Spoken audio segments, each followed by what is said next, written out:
What's up, everyone? I'm Melina, and this is my group's project on cancel culture and social media. So, to start off this presentation, what is cancel culture? Our definition is that cancel culture is when an individual is removed from a social circle due to a violation of societal norms. We'll get into this more as the presentation moves forward. So, for our case, we're going to be talking about influencer James Charles. For those of you who aren't familiar with him, he was the first male brand ambassador for CoverGirl back in 2016, and after that gained a lot of recognition and a huge following on YouTube for his makeup tutorials, as well as became an overall influencer on Instagram and Twitter. And he paved the way for a lot of young boys and men to feel comfortable going into the makeup industry. And he is also probably one of the most well-known influencers that is gay in this industry in the past 5 or so years. So to get a little bit of background info on James Charles and why we chose to study him for this case, he's been involved in quite a bit of drama over the years, and this has led him to be canceled a couple times. So I'm going to just give a short summary of where this all started.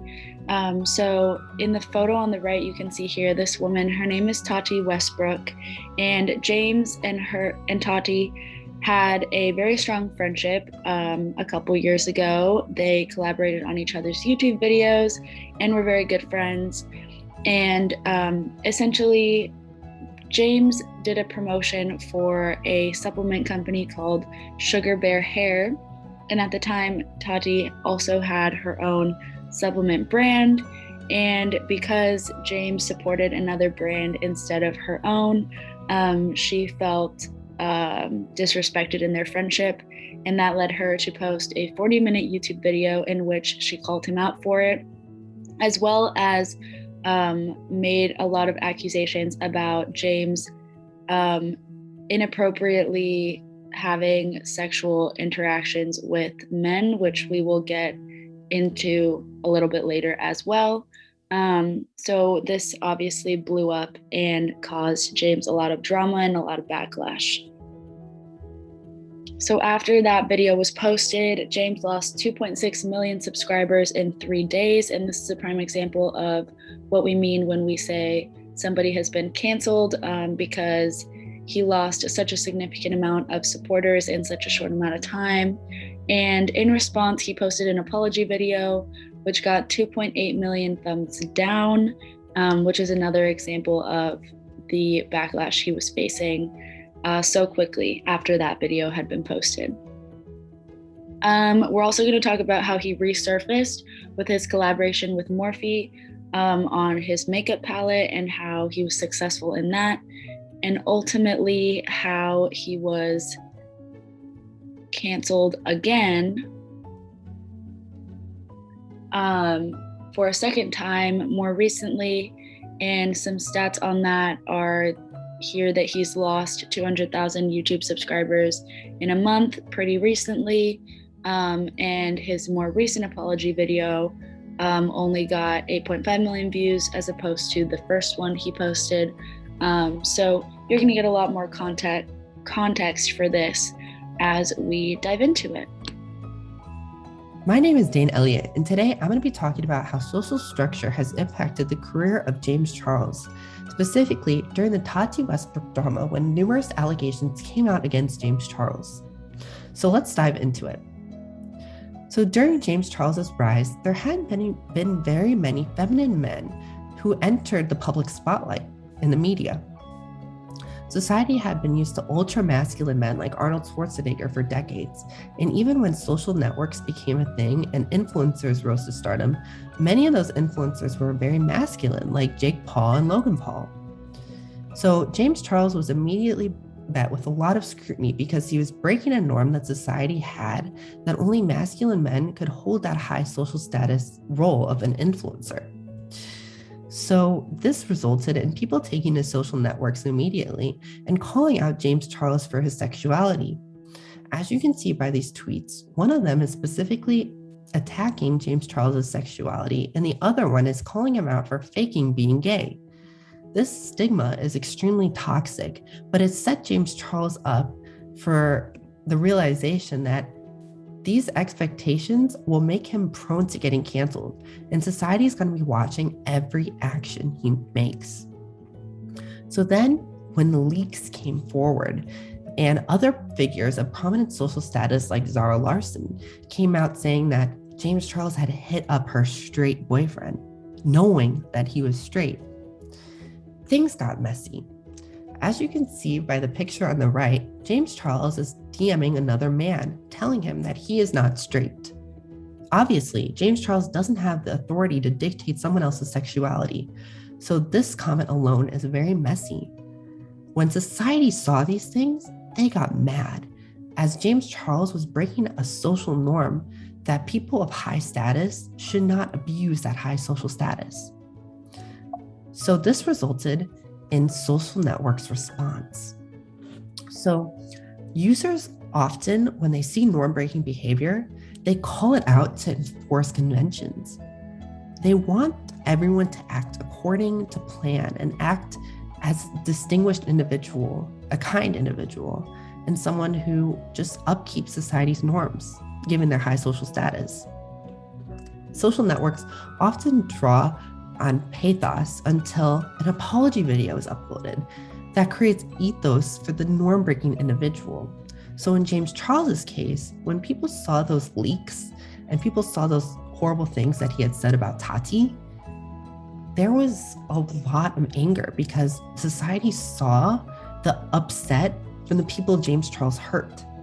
But when James Charles set his own side and gave his ethos, then society took a step back and evaluated the situation. But at first, society was ruthless because they were just acting off of emotion. A cancellation then occurs when many individuals call for the ostracization of an individual who's broken a social norm. So in this case, the generalized other, the larger value of society, was that A, gay men should not hit on straight men. B, grooming underage boys is not acceptable because James Charles did DM underage boys in the initial instance. And 3, one should never abuse one's social status. And since there hadn't been very many feminine influencers in the past, these generalized other norms kind of rose to prominence. And like before that, they weren't a thing, but because of James Charles, they became a thing. And for future gay influencers, especially the gay men should not hit on straight men, that's going to be something that's rigidly enforced. So because of his cancellation, his achieved status took a major hit. He was unfollowed by his fellow members of the Sister Squad, and the Sister Squad was his prominent social group. They were 3 other members who he made a lot of content with, and they all unfollowed him. They all wanted nothing to do with James Charles after the situation. James Charles also lost millions of followers across all his social media platforms. Social networks said, "We've had enough." Loss of trust of a lot of his fan base, especially his queer fan base, who had valued and respected him for so long. And his sister's apparel website was temporarily shut down due to individuals sending in numerous hate complaints to the system, shutting it down, so he couldn't make any more money off of his merch. But as I mentioned earlier, when he made his apology video, No More Lies, this all changed and people had a newfound respect for him. Everything that they had said in the past was gone. And even though he broke a social norm, people forgave him because they realized how elevated the situation was for no reason. It's interesting how society is so quick to break people down when they don't like something, when they don't hear the full story. And that's something that cancel culture plays into and has played into with James Charles's career. Hi, my name is Lauren Middleman, and today I'm going to be talking about gender and sexuality in both the James Charles and Sienna Mae drama. So first we're going to start with the definition.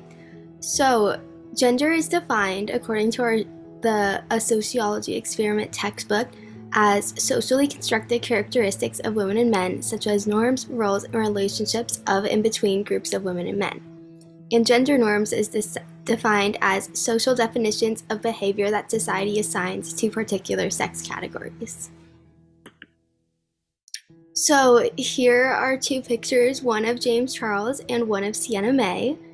So as we previously mentioned, James is a popular YouTuber and Sienna is a popular TikToker. Sienna and her ex-boyfriend, Jack, are members of the Hype House, a TikTok group, and the two of them were dating until Sienna was accused of sexually assaulting him by Jack's best friend, which she denies. A video surfaced of her sexually assaulting Jack while he was drunk and passed out unconscious. And after this video was posted, Sienna made a second video again denying that she sexually assaulted Jack. But even after the video she posted denying anything happened, Sienna still lost millions of followers on TikTok. She claimed that she was a victim of multiple attempts to cancel her and to slander her name. Unlike in the James Charles situation where almost all of his comments were hating on and canceling him, Sienna's comment sections were mixed with positive and negative reactions. Here is a quick clip from the second video she made addressing the allegations that she sexually assaulted Jack.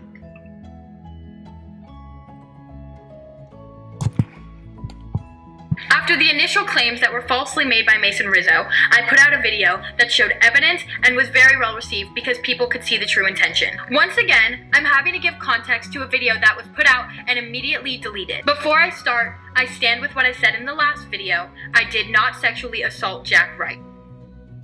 So here Sienna mentions how people are believing her over the victim, her ex-boyfriend Jack.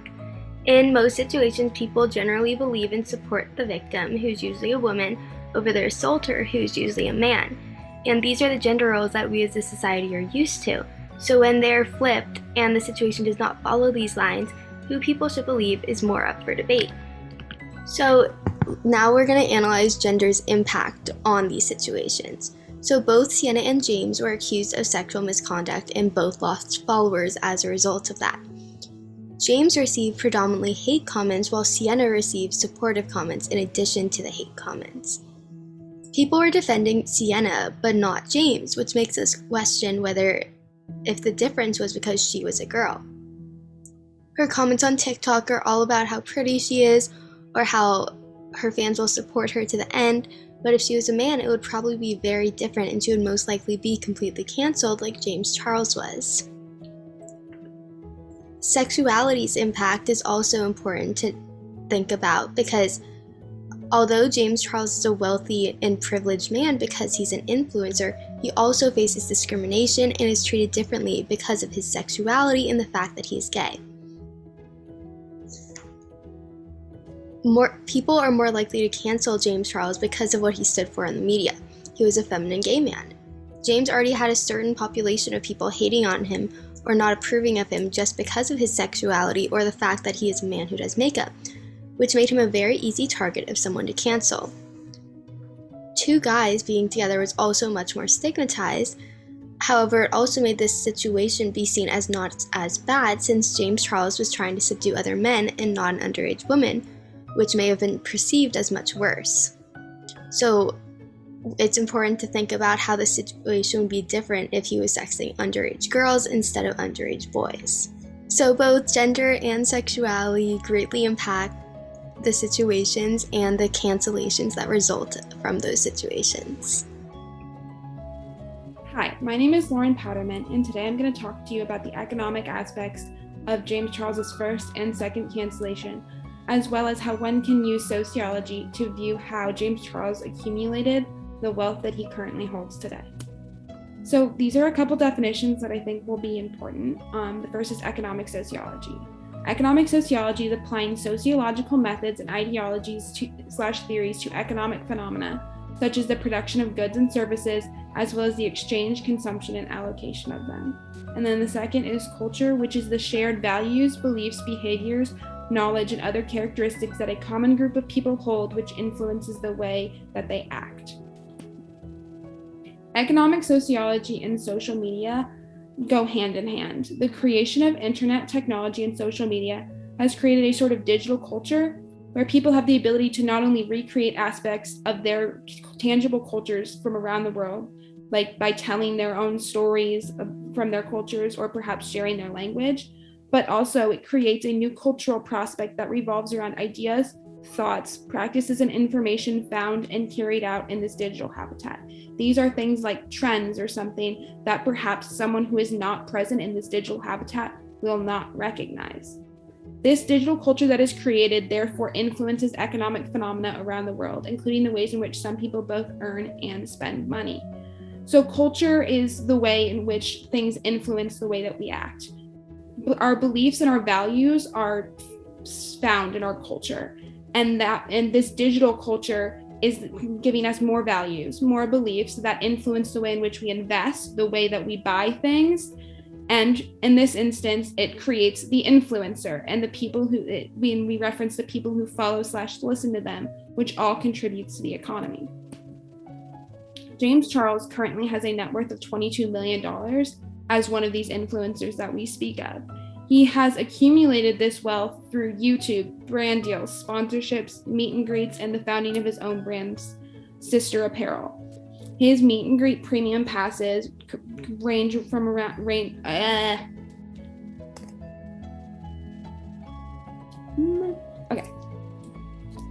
James Charles, currently, as an influencer that we previously spoke of, created by this digital culture, has a net worth of $22 million.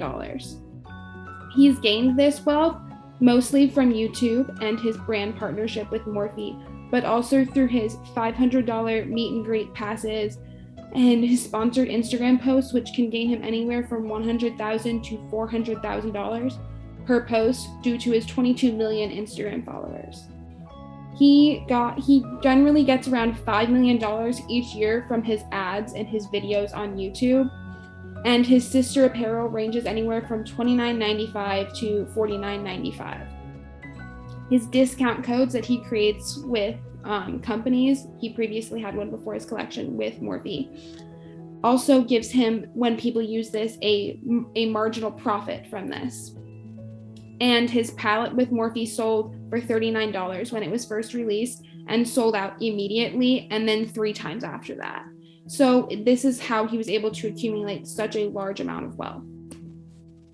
His brand deals and sponsorships not only gave him money, but also were the reason that his first cancellation came about. His first cancellation started when he created a brand deal with Sugar Bear Hair, which was in direct competition with his good friend Tati Westbrook's hair vitamin. But his brand deals have also obviously created money, such as seen in his created collection with Morphe. What has this digital culture given him, though? With all the economic opportunities that the digital culture provided James Charles, he was not only able to economically endure his first canceling, despite breaking a YouTube record when he lost over 1 million subscribers in less than 24 hours, hitting a low point of 13.4 million subscribers. But he came out of his first cancellation richer, even though he briefly lost these subscribers. By August of that same year, he was up to 19 million subscribers again. In October of that year, he created a second collection with Morphe. These economic opportunities also allowed him to buy a $7 million house that is 10,000 square feet and 6 bedrooms in 2020 at the age of 20. It also allowed him to create his own brand that was fairly successful, so to say.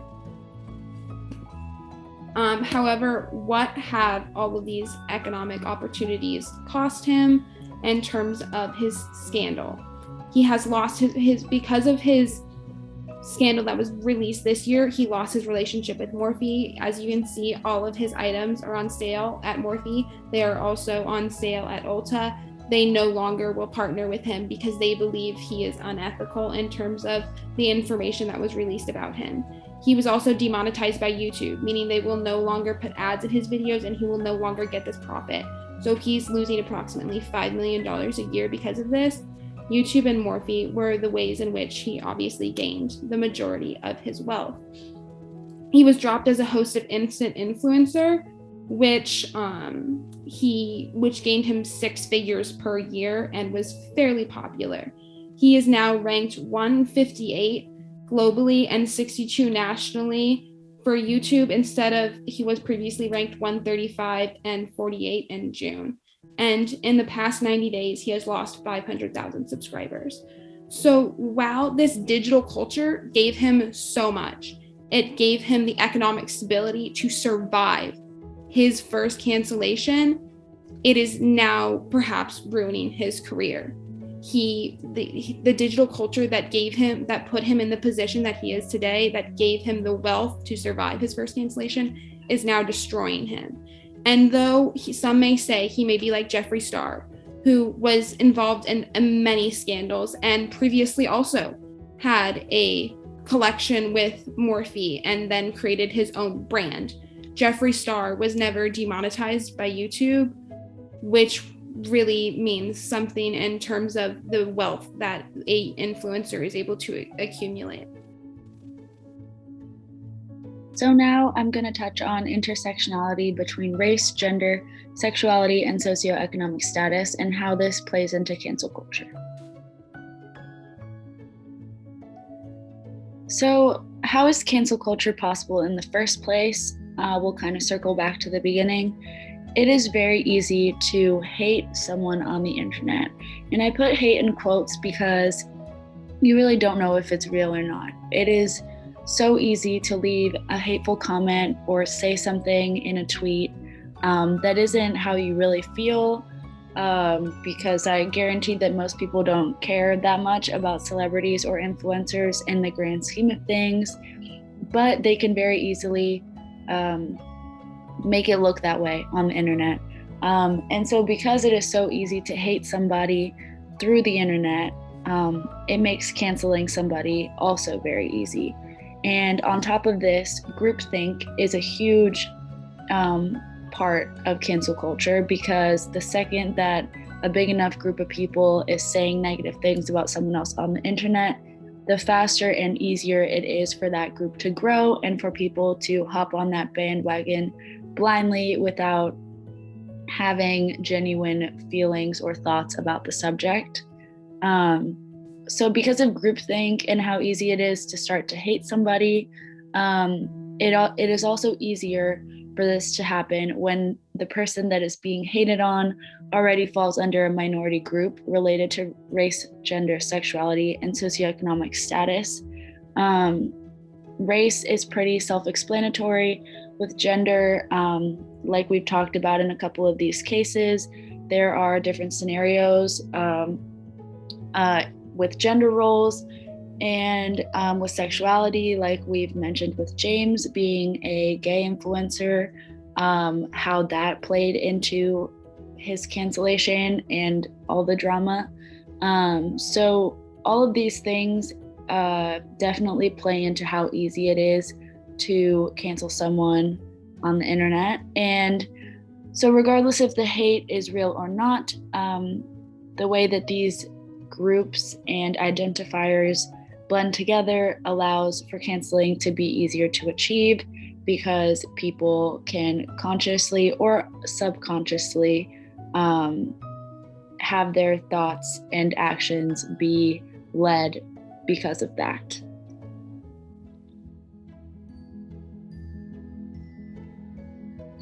So how do people bounce back from being canceled? While these identifying groups and different combinations of them can very well lead to that person being canceled or be spun in a negative way, it also can lead for somebody to be loved on the internet.